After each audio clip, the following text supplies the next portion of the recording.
Guys, je viens de recevoir un mail de Hug et bon, ok, sur le papier, c'est juste une collab.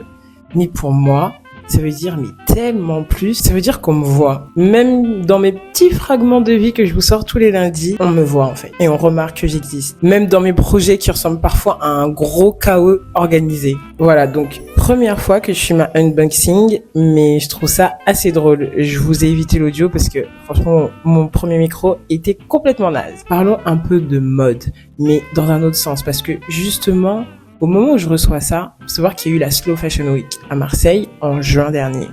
Et c'est pas juste un événement stylé avec genre des défilés cool. Non, c'est un vrai statement. C'est une prise de conscience. Elle a été créée pour ralentir le rythme qu'on s'était imposé avec la mode. Faut savoir qu'il y a énormément de Fashion Week par saison et franchement, ça commence à devenir n'importe quoi.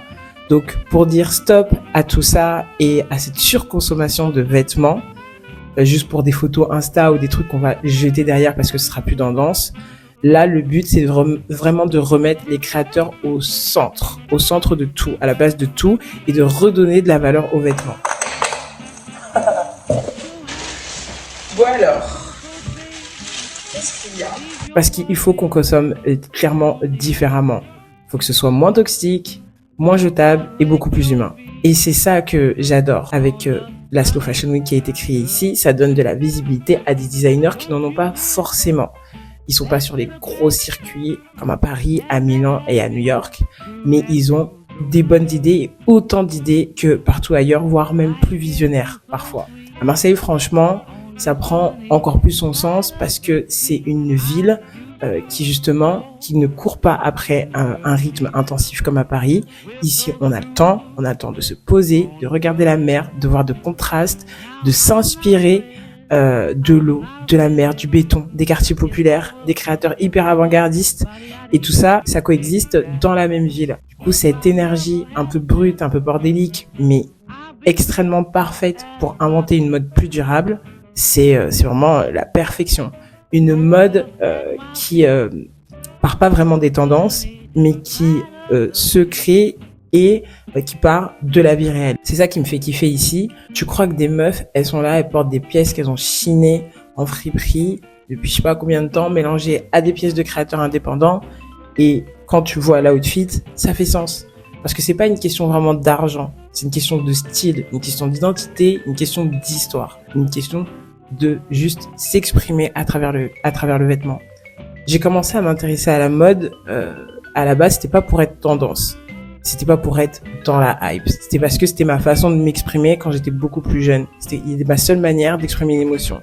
Un peu comme avec la musique. Pour moi, il y a vraiment un lien entre les deux. C'est vraiment la même énergie. C'est juste deux manières différentes de s'exprimer, de dire voilà ce que je ressens aujourd'hui, voilà comment je me sens aujourd'hui.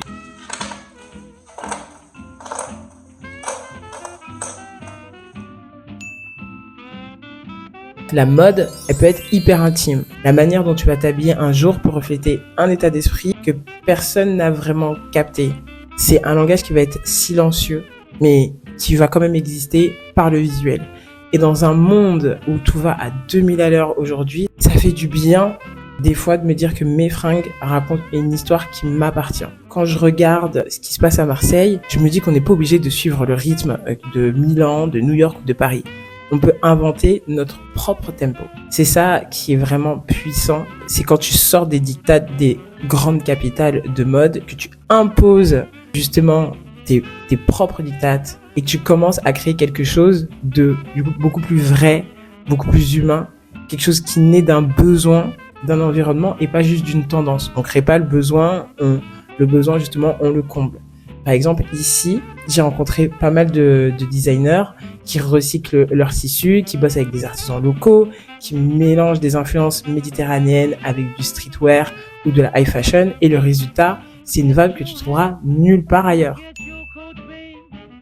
Honnêtement, je préfère 1000 fois montrer le travail d'un créateur indépendant qui recycle ses tissus, qui a une vraie démarche éthique, plutôt que acheter une énième pièce de fast fashion ou même pas de fast fashion, mais acheter une énième pièce qui va finir au fond de mon placard dans 3 semaines parce qu'en fait, ce sera plus du tout la tendance du moment.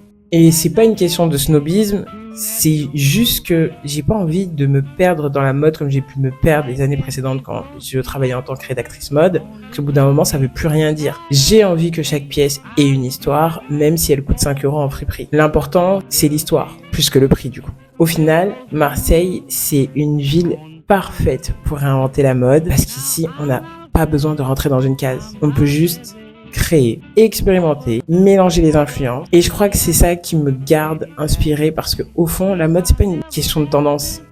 C'est pas non plus une question de marque. C'est juste une façon de dire qu'on est là. C'est juste une manière de dire qu'on est dans le présent. Ancré, clairement. Et je trouve ça vraiment hyper beau. Donc ouais. Merci Hug pour l'opportunité. La prochaine vidéo, on sera dans les coulisses de la vidéo. Même si pour certains, c'est pas grand chose. Au final, pour moi, c'est beaucoup. Fin de scène.